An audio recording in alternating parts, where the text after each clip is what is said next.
What if the biggest barrier to your happiness isn't your past, your circumstances, or the people around you, but the simple fact that you're too afraid of being disliked? Sounds strange, right? We spend so much of our lives trying to be accepted by family, friends, colleagues, even strangers online. Yet the more we chase approval, the less free we feel. This is where the courage to be disliked flips the script. Inspired by the philosophy of Alfred Adler, this book dares to ask, what if true freedom begins the moment you stop living for others' expectations? Today, let's dive into the core lessons of this mind-bending book, explained in a way that will make you stop, reflect, and maybe even change the way you live. Part 1. You are not determined by your past. We often say things like, I am this way because of my childhood. I can't change because of my trauma. I'm stuck because life has always been unfair to me. The student in the book challenges the philosopher with the same objections. Surely, my past defines me. My experiences have shaped me into who I am today. But the philosopher calmly replies, no, you are not determined by your past. You are determined by the meaning you assign to it. Adler's idea is radical. Your past is not a chain around your neck. It's just a story. And you are the storyteller. Think about it. Two people may face the same tragedy, yet one grows stronger while the other stays broken. The difference isn't what happened, but how they choose to see it. If you paused this video right now, what's one story from your past that you've been using as an excuse? And how would your life change if you rewrote its meaning? Part 2. Life is simple, but we complicate it. Adler's philosophy says life is far simpler than we think. The purpose of life is not to compete, not to win approval, not to prove you're better than others. The purpose is simply to live in harmony, contributing to the world in your own unique way.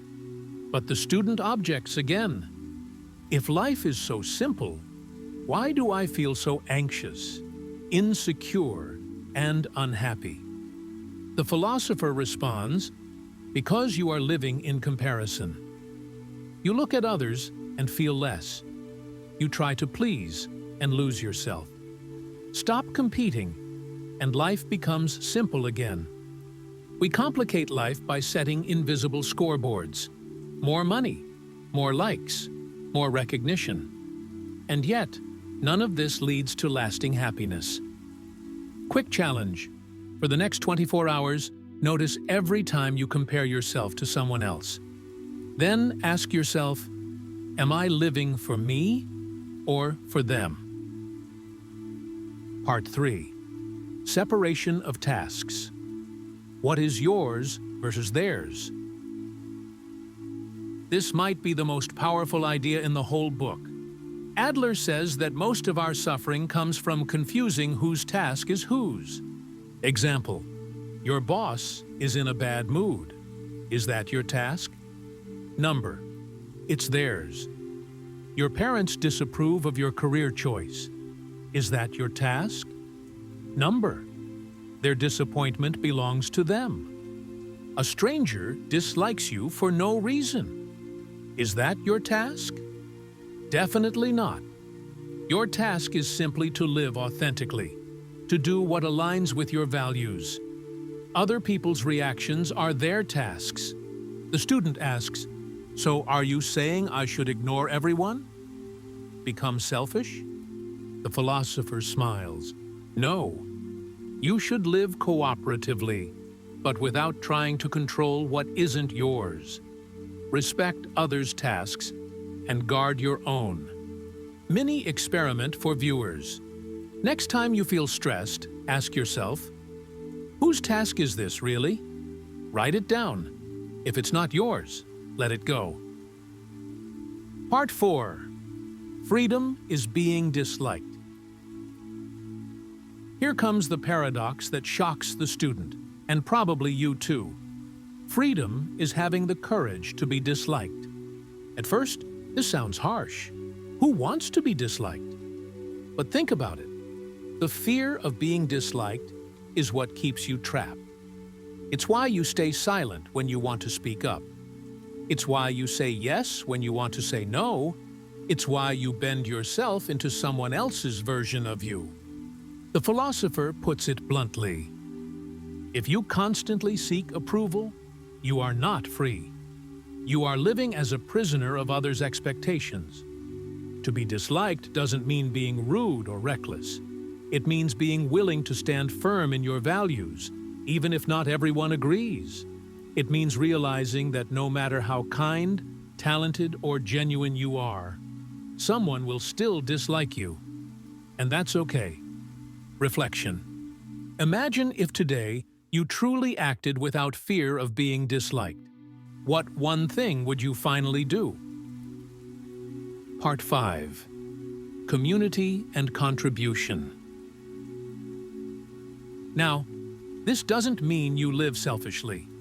Adler emphasizes community feeling, the idea that happiness comes not from approval, but from contribution. The student asks, so if I stop worrying about others, won't I become isolated? The philosopher shakes his head.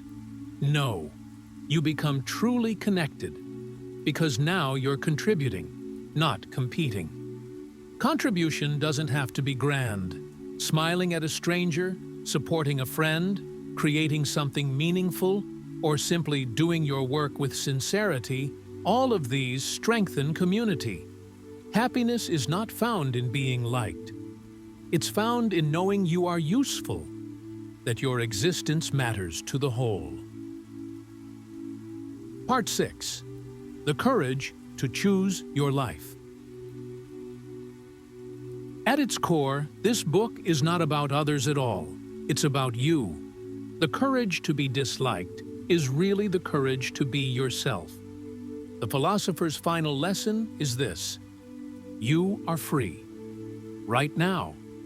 Not someday when conditions are perfect. Not when people finally approve.